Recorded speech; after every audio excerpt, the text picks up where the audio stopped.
అంటే నిజంగా అంత పెద్ద కథ ఉంటేనే వచ్చేది. ఇప్పుడు హిట్ పడితే చాలు పార్ట్ 2, పార్ట్ 3, యూనివర్స్ అంటూ వరుస ప్రకటనలు వచ్చేస్తున్నాయి. స్టార్ హీరోలు కూడా కొత్త కథల కంటే సీక్వెల్స్కి ఎక్కువ ఇంపార్టెన్స్ ఇస్తున్నారు. మరి ఇది సేఫ్ గేమా లేక కొత్త కథలపై నమ్మకం తగ్గిపోతుందా?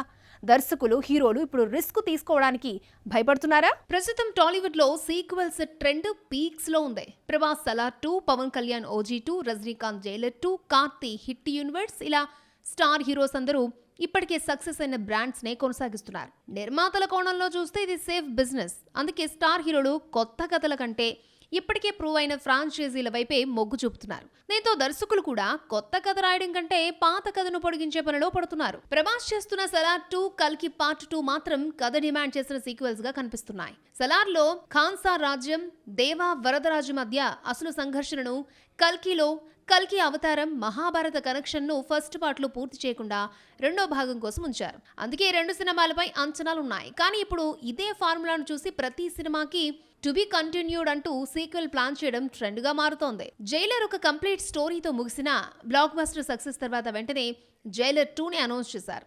ఈసారి మోహన్ లాల్, శివరాజ్ కుమార్ తో పాటు SJ సూర్య, హృతిక్ రోషన్, విద్యా బాలన్ లాంటి కొత్త స్టార్స్ ని జోడిస్తూ పాన్ ఇండియా స్కేల్ ని మరింత పెంచుతున్నారు. స్టార్ కాస్టింగ్ తో ఓపెనింగ్స్ రావచ్చు, కానీ జైలర్ లో ఉన్న ఎమోషన్, సర్ప్రైజ్ ఫ్యాక్టర్ ను మళ్ళీ రిపీట్ చేయగలిగితేనే జైలర్ 2 అంచనాలను అందుకునే ఛాన్స్ ఉంది. OG స్టోరీలో ఇంకా చెప్పాల్సిన ఫ్లాష్ బ్యాక్, జపాన్ కనెక్షన్, గంభీర గతం లాంటి అంశాలు ఉండడంతో OG 2కి కథాపరంగా కొంత స్కోప్ ఉందనే అభిప్రాయం ఉంది. అయితే మరోవైపు మొదటి భాగం బాక్సాఫీస్ వద్ద భారీ అంచనాలకు తగ్గ స్థాయిలో కమర్షియల్ రన్ ఇవ్వలేదనే చర్చ కూడా ట్రేడ్ లో ఉంది.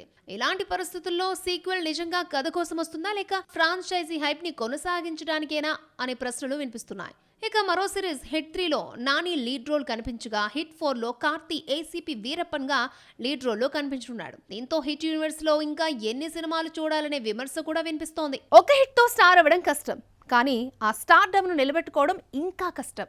హనుమాన్ తర్వాత తేజ్ సజ్జా వరుసగా జై హనుమాన్, మిరాయి 2, జాంబిరెడ్డి 2 లాంటి ఫ్రాంచైజీలతో బిజీ అవుతున్నాడు. మరి ఇది స్మార్ట్ ప్లానింగా?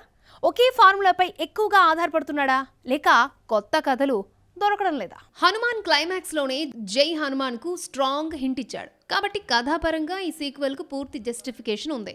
కానీ ఇప్పుడు ప్రశ్న ఏంటంటే, హనుమాన్ లో పనిచేసిన ఫ్రెష్నెస్, ఎమోషన్ ని రెండో భాగంలో కూడా కొనసాగించగలరా లేక మొదటి భాగం సక్సెస్ ని క్యాష్ చేసుకోవడానికి ఫ్రాంచైజీని విస్తరిస్తున్నారా అన్న చర్చ కూడా జరుగుతోంది. మిరాయి కూడా ఓపెన్ ఎండింగ్ తో ముగియడంతో పార్ట్ 2 పై ఆసక్తి సహజంగానే పెరిగింది. కానీ ఇలాంటి విజువల్ ఫ్యాంటసీ సినిమాల్లో స్టోరీ కంటే విజువల్కే ఎక్కువ ప్రాధాన్యం ఇస్తే ప్రేక్షకులు వెంటనే డిస్కనెక్ట్ అవుతారు. అందుకే మిరాయి 2కు స్ట్రాంగ్ స్టోరీ కూడా ఉండాలి.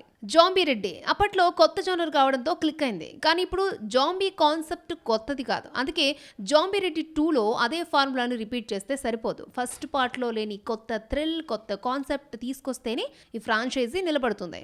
సీక్వెల్ అనే పేరు పెట్టినంత మాత్రాన విజయం గ్యారంటీ కాదు. పార్ట్ 1లో ఉన్న ఎమోషన్, సర్ప్రైజ్, ఫ్రెష్నెస్ పార్ట్ 2లో లేకపోతే ప్రేక్షకులు వెంటనే రిజెక్ట్ చేస్తారు. మరి హీరోలు నిజంగా కొత్త కథలను నమ్మడం లేదా లేక 100 కోట్ల బడ్జెట్ రిస్క్ తీసుకోకుండా సీక్వెల్స్ వెనక దాక్కుంటున్నారా?